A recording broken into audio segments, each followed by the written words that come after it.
Hello ladies and gentlemen, welcome to Nick Analysis. I'm Handygamer, and in this very last video of my draft analysis series about the semifinal between SKT and RNG at this year's Worlds, I will be taking a look at obviously the very last game between those two teams. Again, disclaimer, if you haven't checked out my Jungle Trifecta video and haven't checked out my video about the team's draft priorities, or at least the segment during the second video of this series that I made in that regard, I highly recommend you go check that out. If you don't want to go over the draft priorities again, here they are, just as a brief glance. Obviously, Nor and Lulu for SKT only came in later on during the series, not of a very high priority at the start, at least not in terms of picks. The bans for RNG that you can see here were always their first three bans on blue side. On red side, obviously, they had to drop one of the bans, and that was usually the Gragas. Now, in terms of their actual game plan, RNG want to play around the mid game, play around Uzi as a playmaker with his Twitch. At least that's what they did in 3 of the 4 previous games. On the opposite side, SKT obviously during the first 2 games tried to stop Uzi with an aggressive support on the bot side. Later on switched more towards enabling Bang to carry by himself, and they want to win through their decision making, both in terms of macro plays, with Huni on the side lane applying pressure, and also simply in their late game when it comes down to team fighting. And that's what they end up drafting. That's the draft for the very last game. Obviously, as always, in the order in which it was drafted. As I mentioned, bans for RNG always the same, and still remain the same. You can see SKT, on the other hand, adapt in terms of their draft, especially if you compare it to the very first game of the series, where SKT also banned away the support and a jungler in addition to the Kalista. They switch up the order, they ban away the jungler last so that they can react if, say, RNG decide not to ban the Gragas for once, and try to leave open the jungle pool entirely, because then they can always rely on the fact that they can counterpick the jungler if need be, especially if you consider Gragas and Jarvan as parts of the trifecta that have a very one-sided head-to-head record. However, RNG ban away the Gragas again, this time lock in the Tristana. I think a major reason for that is Uzi has not been able to pull off his Twitch as well as he thought he could, or as his team thought he could. He only won 1 of the 3 games that he played the Twitch with, and obviously he needs. He felt like he needed some way of repositioning during the fights. He in one game opted for the Twitch while Tristana was open, so I don't think that Tristana is that much of a high priority pick to RNG in general. It just developed into one over the course of the series. That's why you can see it locked in first now. Obviously, the other option of first picking would have been the Jarvan here. The Jarvan gets locked in by SKT in addition to the Galio. Now they have the Galio and Jarvan combination. I think RNG are pretty fine with that, because they have with the Tristana a very mobile AD carry that can actually deal with the Cataclysm dropping down on top of her. So I think that's not the key issue here. RNG also smartly move up their draft and pick the Shen early on for their top laner for Let Me. I think they kind of realize that Shen is the champion that he feels the most comfortable on. It's also a champion that can deal with the Nor in a sense. He doesn't get pressured as much as other top laners, and he still has a strong teamfight presence, almost an immediate presence, unlike, for example, the Rumble that they were using in the previous game, because if Rumble sits on the side lane, he has to wait for his teleport to actually get into the fight, whereas Shen with his Stand United obviously has an immediate impact on the fight because of the shield that Stand United actually provides. Xiaohu opting for the Corki, also I think that's something that I can agree upon.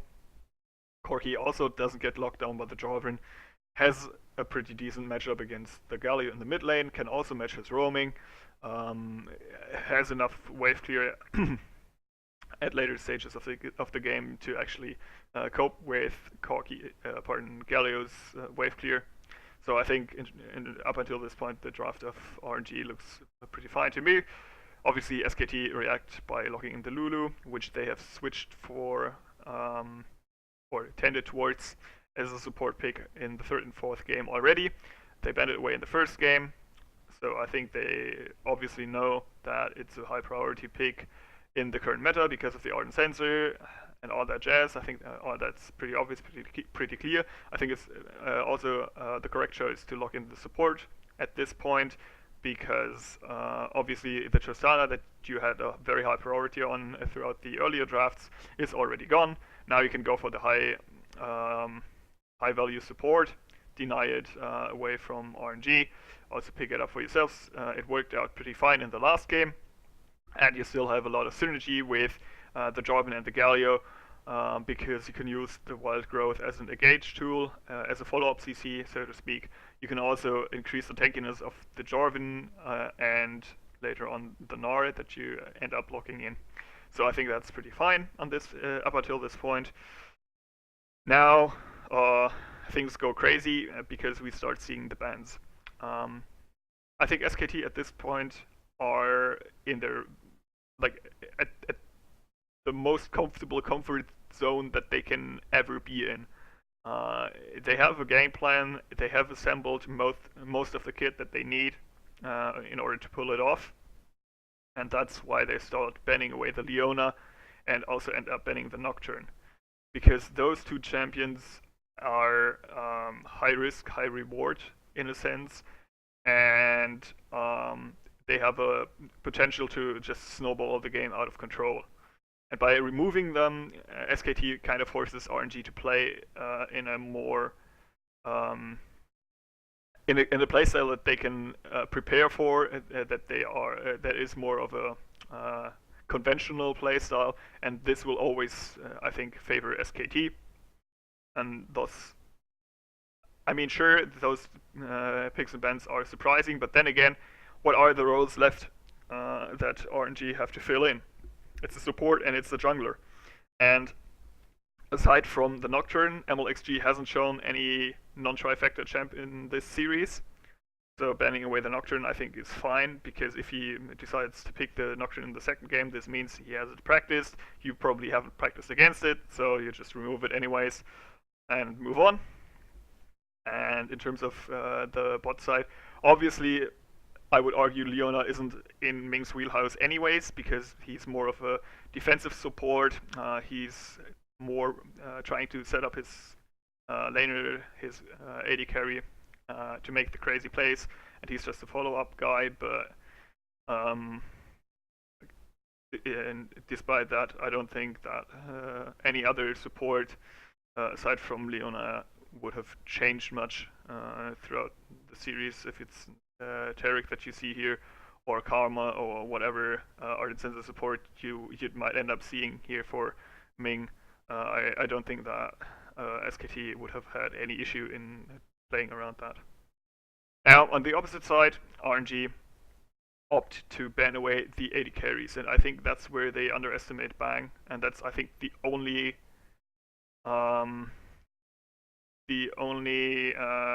point of contention might lie in this very last draft, because obviously they decide to pick the Tristana for themselves, and they have seen Bang's performance on Kog'Maw in the previous game. So I can totally understand why they want to ban away both the Kog'Maw and the Twitch as the two hyper carries that are left.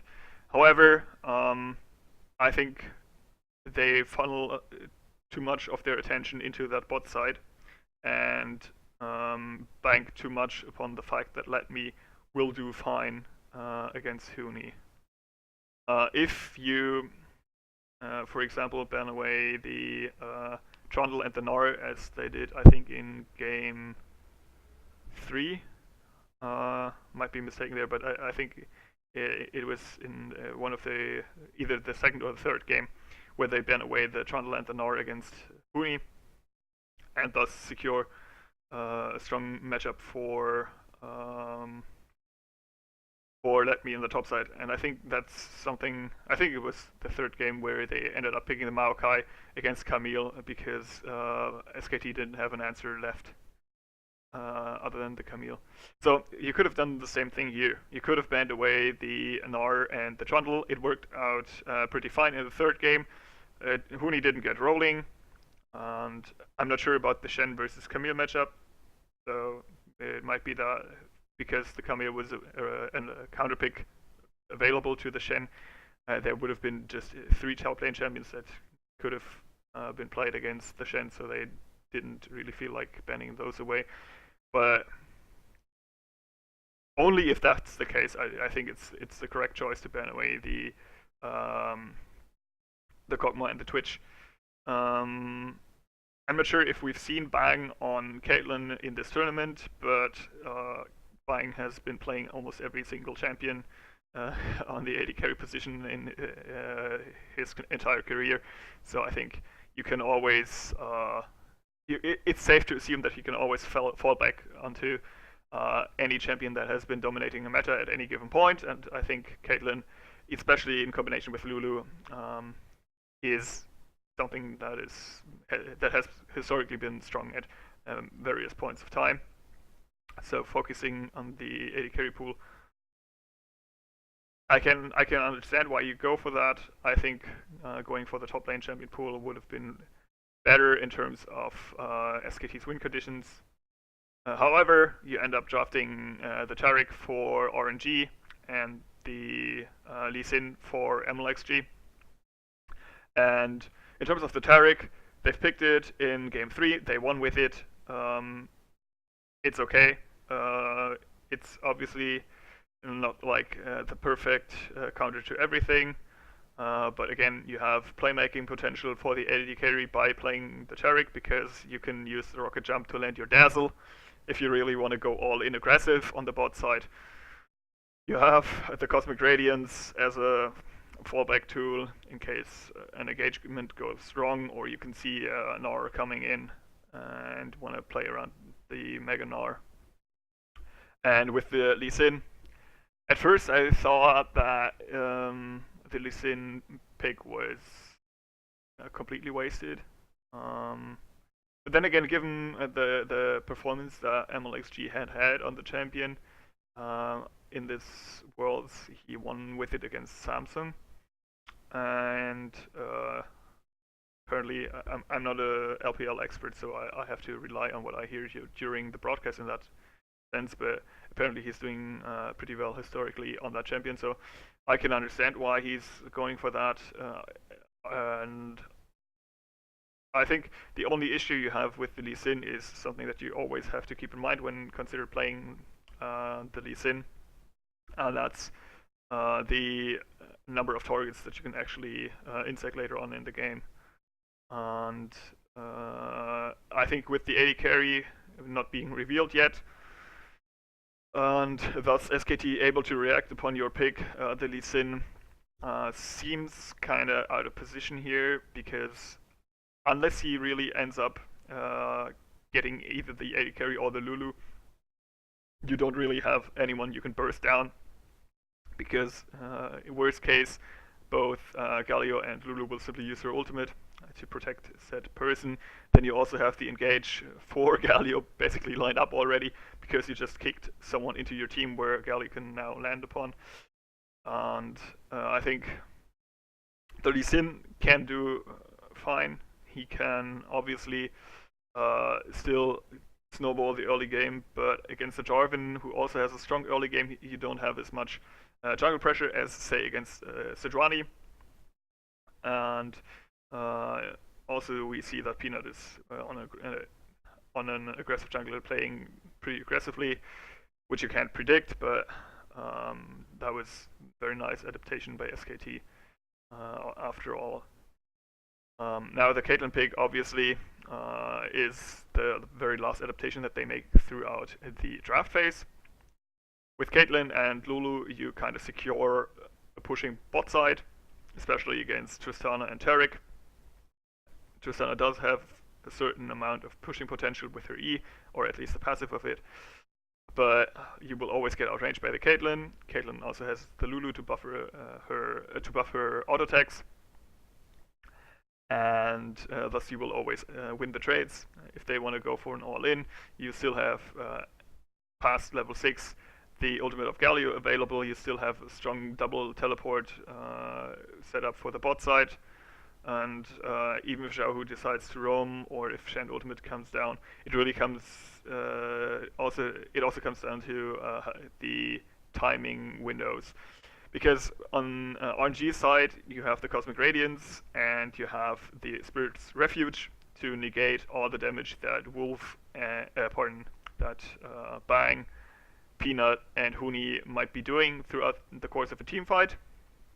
However, if these are gone, you have a tank line that's not really as tanky as like a Sejuani. But on the opposite side, for SKT, you also have somewhat mixed results in terms of tank line, because the timing window comes down to Huni having Meganar available or not. So I think both teams have pretty strong setup. They have a nice team composition that plays to their strength, because with the Cosmic Radiance, Uzi can play hard, aggressive. He also has the Shen Sand United for the laning phase in the bot side and later on in the team fights. You have MLXG on a playmaking champion, so his hit or miss performance will now reflect upon his champion choice. And Xiaohu has a champion that he can roam with pretty well. So I think RNG have got everything they were looking for throughout the draft. On the opposite side, SKT also achieved everything they were looking for. They have a pushing top side, they have a pushing bot side, they have the Galio for the mid lane, and they have Peanut on an aggressive jungler that can match MLXG's aggression, thus being able to prolong the game, because you can always, at all stages of the game, you have an equal potential in terms of power. And what it now really only comes down to is the actual execution. As I mentioned, timing windows with the Cosmic Radiance, with the Mega Gnar, with the teleport cooldowns being up or down, with like huge impact ultimates such as the ones of Galio and Shen being available or not. And I think at this point the draft is actually pretty even. So that's it for me for my series on the drafts between SKT and RNG. Thanks for watching. If you actually watched all of the 6 videos, thanks for sticking through it with me. And I'm looking forward to making another video series about Samsung and their series against World Elite. And maybe at the end of that, I'll also give my perspective as to what we might end up seeing in terms of draft in the World's Finals between SKT and Samsung. So, if you guys are interested, make sure to keep checking my channel, and thanks again for watching.